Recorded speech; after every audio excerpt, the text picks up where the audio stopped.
It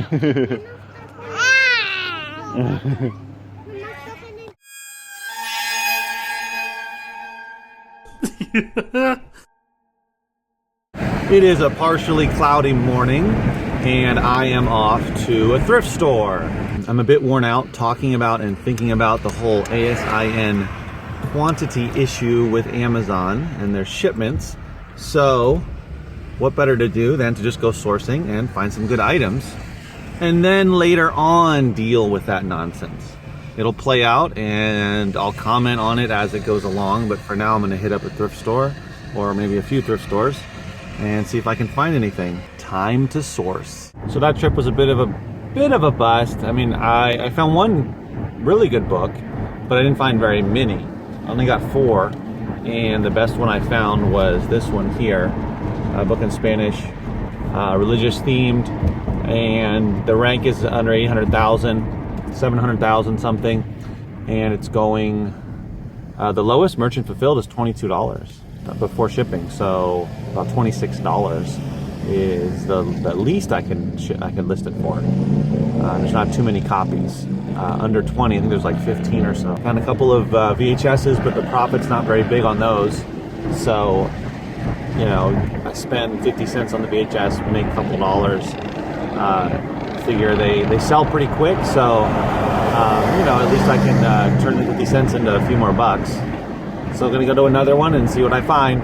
Let's keep sourcing. Boom. This was the prize of the bunch.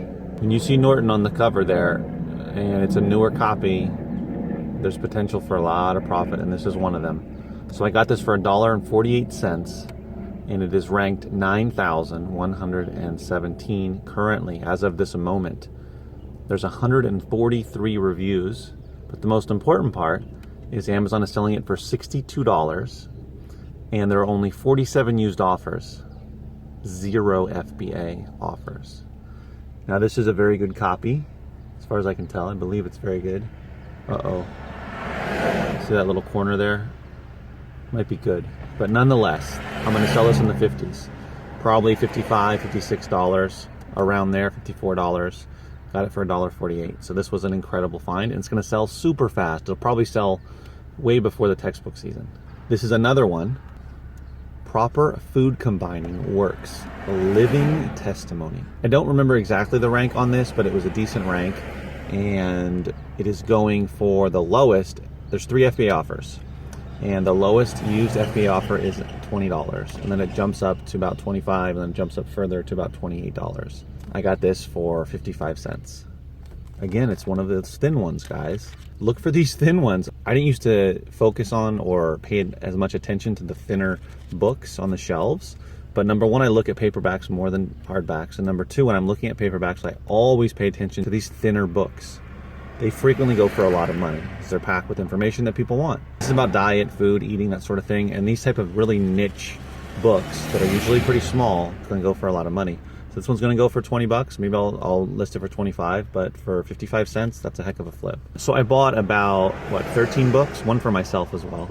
But I bought about, I believe, 13 to resell, spent $11, and all of them are, the other ones are, aside from this other one I'm going to show you right now, the other ones were probably in the $10 to $15 range, and the ranks overall really good. Sometimes when I am going to an estate sale or a yard sale, and even a few times in a thrift store, I get these bizarre looks from people when I go to pay.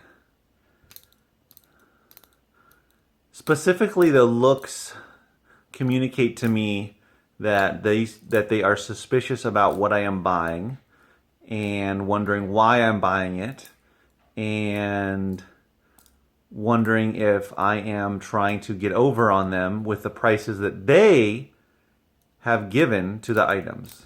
As if I had gone through their personal stuff that they don't have for sale, gone through their purse, gone through their wallet, gone through their car, and found items that I was going to buy that were not actually up for sale. Those are the kind of bizarre looks that I see from time to time. It happened in a thrift store in Las Vegas, where I bought some albums, and as the guy was going through the albums, he was looking at them as if the albums were not out on the floor for sale, as if I had somehow snuck them out of the back of his secret stash or of his personal collection, or that he couldn't believe he was selling them for only $1 each because he was looking at them up and down as if he had never seen them before, or as if it was strange that I was going to buy them. And I've had a few times at mostly estate sales, but sometimes at yard sales, not as often, where I have the same issue, where I bring up something to buy and they say, oh, you're going to buy that. Or they look at you like, well, why are you buying something that I'm selling? And how dare you expect to pay the amount that I have indicated for these items, for these books, or whatever it is. It's such a strange scenario. Maybe it comes from people feeling weird about selling their stuff or their family stuff if someone passed away and they're uncomfortable about the whole situation. But then if that's the case, don't have a sale. Don't have a yard sale. Don't have an estate sale. And the thrift store is even stranger to me because it's not even your own stuff. It almost seems to come from a place of wondering if I'm getting over on them somehow, whether it be that they know or think that I'm reselling or that I am making out on the deal somehow better than they are. I'm paying them a little bit of money and somehow I'm winning in this scenario. It's very strange. It's almost jealousy combined with suspicion, combined with regret. It's very weird, I have to say. When I'm selling my stuff at a yard sale, I'm happy to let it go. I'm not thinking, oh, 25 cents a book, 50 cents a book, how dare they take advantage of the sale that I have, of the items that I have for sale. What are they thinking?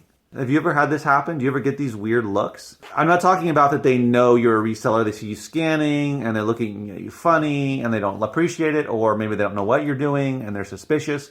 I'm saying that they don't know you're a reseller, or at least they don't know it. It's not clear that they know it, right? They haven't asked you, they haven't stared at you if you're using your scanner, etc.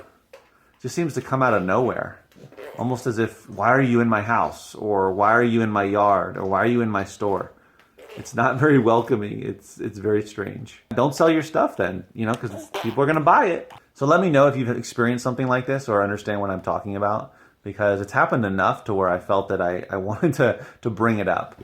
It happened this weekend and it happened when I was in Vegas. So fairly recently. Definitely sourcing brings up some strange scenarios and weird experiences, unique experiences, that's for sure. There is definitely a unique and interesting component of this business when you're out there interacting with people and buying stuff from them.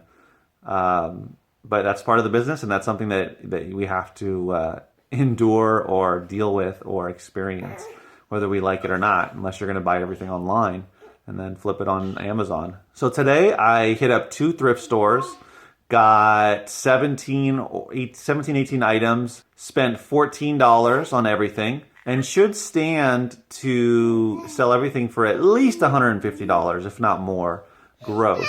So I definitely will turn that little bit of money into over $100. So it should be a good return on investment.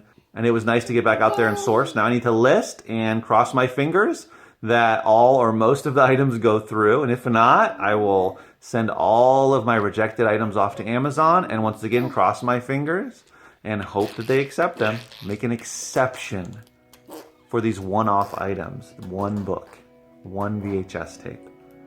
Come on, Amazon, get your stuff together. So get out there, source, list, ship. As always, remember, keep booking.